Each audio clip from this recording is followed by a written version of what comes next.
Awit, ang ikatatlong kabanata. Panalangin sa umaga.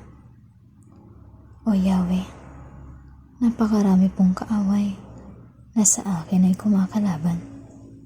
Ang lagi nilang pinag-uusapan, ako raw o Diyos ay di mo tutulungan. Ngunit ikaw, Yahweh, ang aking sanggalang. Binibigyan mo ko ng tagumpay at karangalan. Tumatawag ako kay Yahweh at humihingi ng tulong. Sinasagot niya ako mula sa banal na bundok. Ako'y nakakatulog at nagigising. Buong gabi si Yahweh ang tumitingin. Sa maraming kalabay di ako matatakot. Magsipag-abang man sila sa aking palibot. Yahweh na aking Diyos, iligtas mo ako. Parusang lahat, mga kaaway ko. Kapangyarihan nila ay iyong ikupo. Si Yahweh ang nagbibigay ng tagumpay. Pagpalain mo nawa ang iyong bayan.